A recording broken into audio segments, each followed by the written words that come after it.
Today, I was a little ambitious with my talk to begin with, thinking I would talk about 2 projects and that I might have 20 minutes. And so now that we're down to 15, I'm really being ambitious, but so we may just skim through some of these slides very quickly. But I did want to give you a snapshot of some of the things that we're doing in the state of Mississippi regarding agricultural water use. And I'd just like to recognize my co-authors. I'm going to first start off talking about a project looking at on-farm water storage systems, and that project is funded through USDA NIFA, the National Integrated Water Quality Program, and my colleague Dr. Joel Paz is actually the PI on that grant, and we received subsequent funding through the Mississippi Soybean Promotion Board. And then I'll talk about a second project that is an irrigation scheduling project. So I could basically sum this slide up with two sentences, I think. We have concerns over decreases in groundwater levels in the state of Mississippi, particularly in the Mississippi Delta with the Mississippi River Valley alluvial aquifer, and at the same time, we're also seeing a steady increase in the number of irrigated acres per year. I've got the numbers for 2011 and 2012. If you go back and look at the past 10 or so years, conservatively, it's probably more like 35,000 acres increase in irrigated acres per year. 80% of our water use permits in the state are located in the Delta. We irrigate with groundwater. Mississippi's pretty much a groundwater state, or has been typically, even for our drinking water. We use groundwater mainly, and of course groundwater for irrigation, although we are starting to see that change. There's more interest in the use of surface water, both for ag use and for drinking water use. But in 2010, that's when we saw the Mississippi River Basin Healthy Watersheds Initiative was implemented by USDA NRCS and to address hypoxia in the Gulf of Mexico. And that money in Mississippi, some of those funds were used to help install on-farm water storage systems. At the same time, Dr. Jonathan Pote and Charles Wax had just completed a project that was actually funded through the Water Resources Research Institute, and the results of that project showed that surface water could potentially decrease some of the declines we were seeing in the alluvial aquifer. So the motivation for this study was that we do have concern over declining groundwaters in the Delta, Mississippi Delta, and then also in the Mississippi River Basin, concern over nutrient loads to the Gulf of Mexico. And we see these as the 2 main impediments to the sustainability of agriculture in the Mississippi Delta. And we think on-farm water storage systems can potentially address both of these issues concurrently. So this is our study area. In the blue on the left image, you see the big Sunflower River watershed, and then in the kind of maroon color, you see the Porter Bayou watershed, which is actually an EPA priority watershed. And then on the right is a zoomed in image of the Porter Bayou watershed, and we've got, these are all the green dots are the on-farm water storage systems as of last year. So there are more now, but our study sites, you can see at the top, Metcalf Farm, and then kind of in the center of the watershed, Pitts Farm. We initially planned on 1 site, but ended up looking at 2 sites. So the main objectives of the initial project were to determine the effluent nitrogen and phosphorus levels coming from the water storage systems, quantify the effects of these storage systems on downstream flow levels through a watershed, increase the adoption of these systems, and help promote their potential benefits and improve the management of these systems. And then we had an education outreach component. And then we also have done an inventory of these systems in the Porter Bayou watershed, and we're continuing to update that. This is just an image that shows you basically what these systems look like.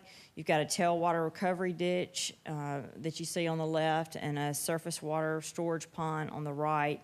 And this is typical for the Mississippi Delta to see the ditch and the pond. They excavate for the ditch and then use that material to help build a berm for the pond. Here's another image. This is our study site, one of our study sites at Metcalf Farm. And it's also important to note that the systems that have been, that have received incentive payments through NRCS are all designed by an NRCS engineer, and we work real closely with him, Paul Rodrigue. But so in the Mississippi Delta, you'll see that a lot of these systems, are designed in a similar fashion.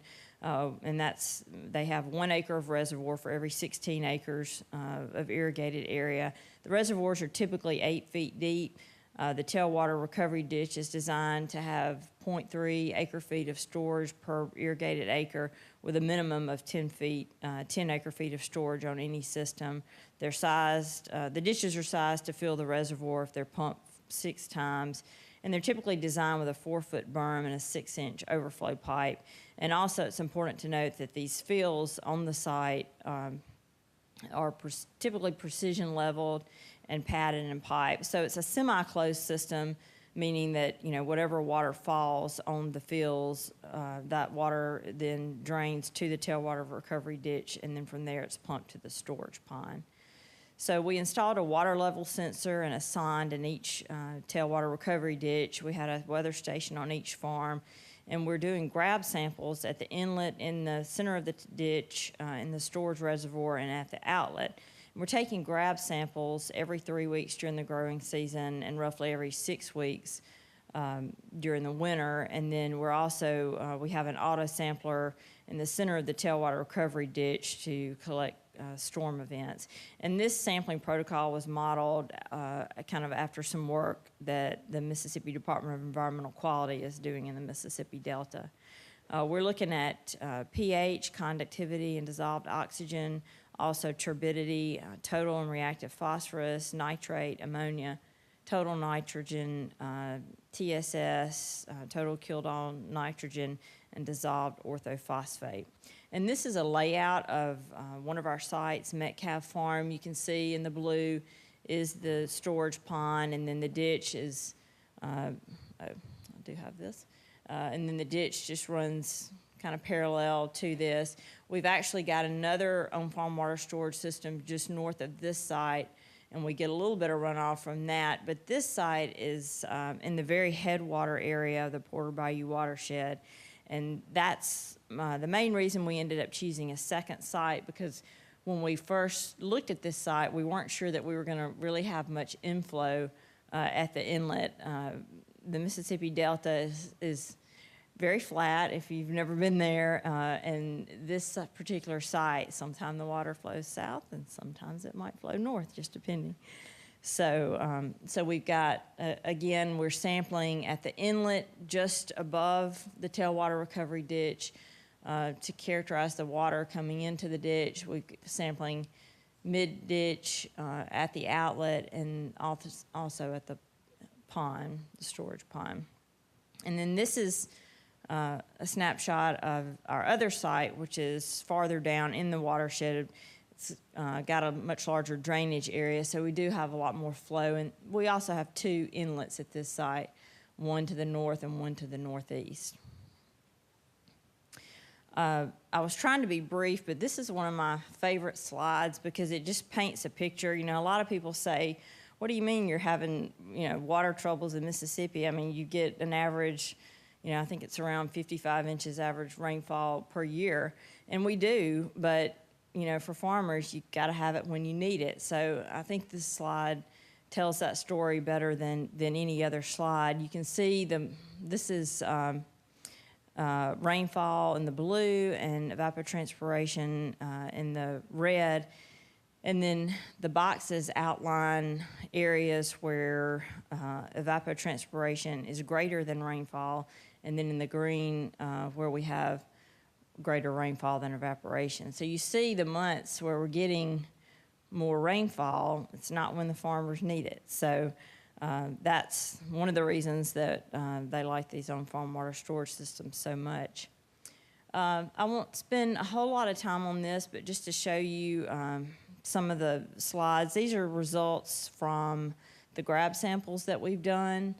You can see that we're seeing spikes typically in the spring when we have major rainfall events following planting or fertilization, and we're seeing kind of that trend now that we've got data for 2012 and 2013, and then we're still analyzing for 2014. But the main thing you want to look at, the blue line is the inlet, the red line is the tailwater recovery ditch, green is the outlet, and purple is the pond.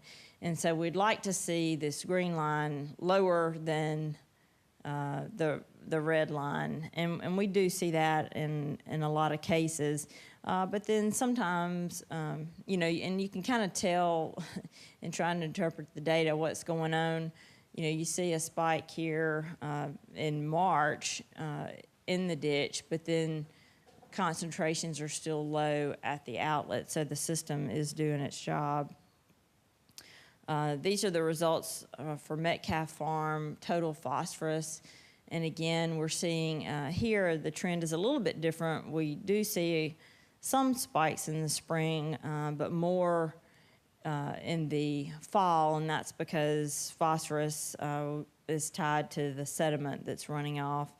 And so you'll see this is total suspended sediment at Metcalf Farm, and you'll see that phosphorus and TSS graphs look very similar.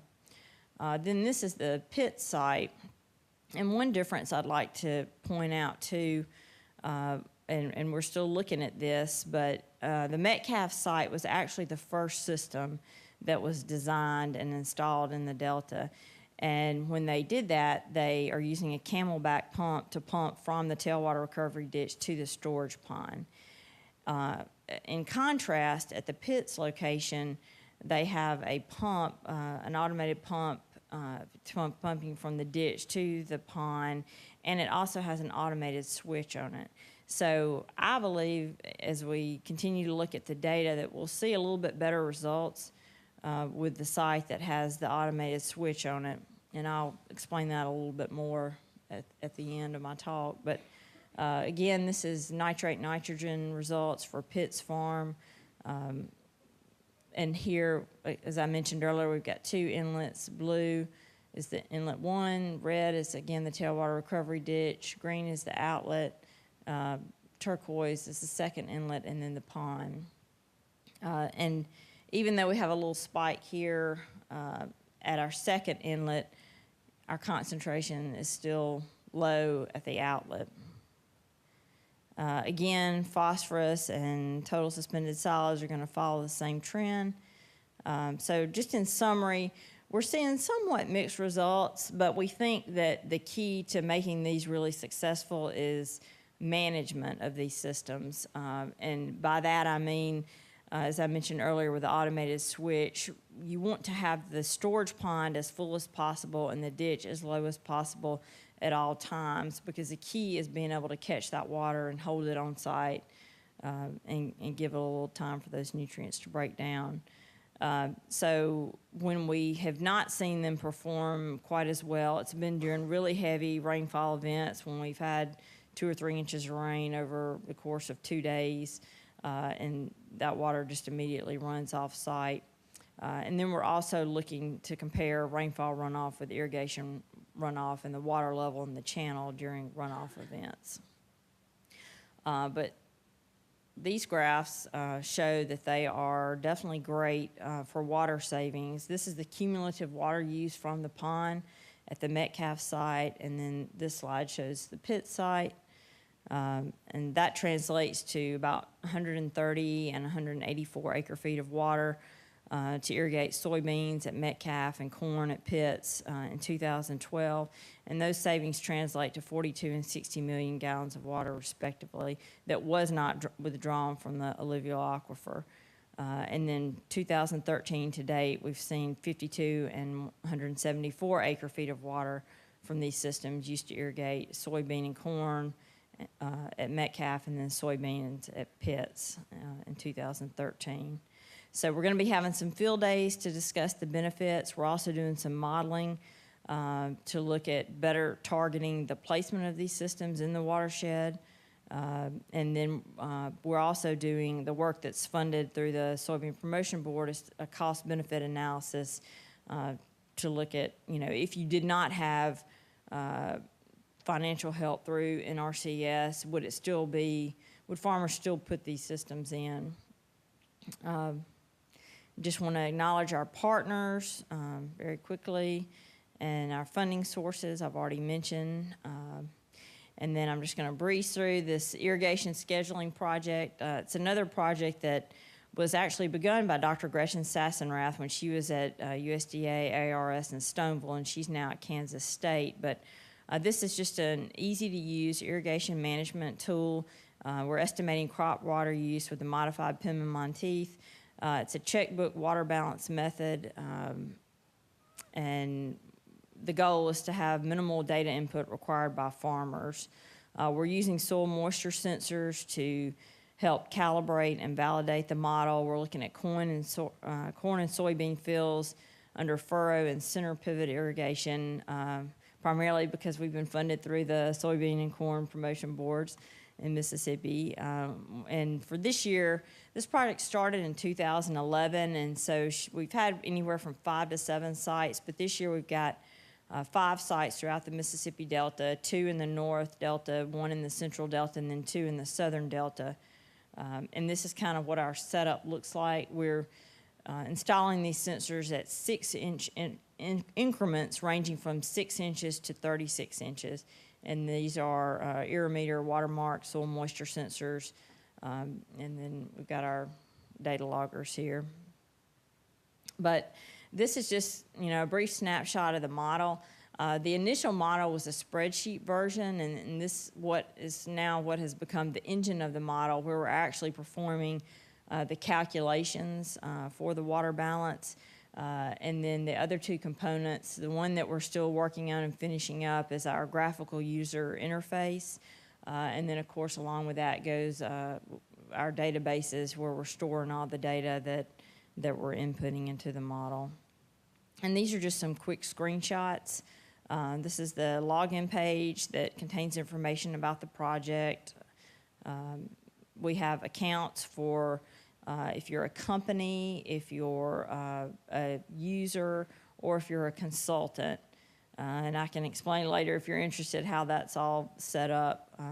But you see the menu there on your left. And then this is a snapshot of the calendar showing field conditions. And you can select the month and the year, and then blue, orange, or red are used to represent the condition of the field on any given day. And if you hover over a day, you can see right there the specific conditions for that field. Just want to thank our farmers, our 5 sites that we're using this year: Turner Massey, Roosevelt Lee, Billy Walker, Darrington Seward, and John Michael Pilla. And then, of course, our generous funding sources through the promotion boards. We're also receiving some help from the Yazoo Mississippi Delta Joint Water Management District, and our local county extension agents are helping us out.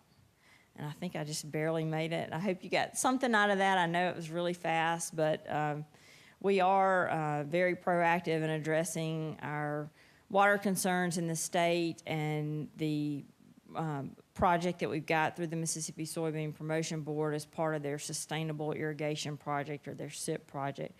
So they've been very active and on the ground, and we're just excited about the progress we're making.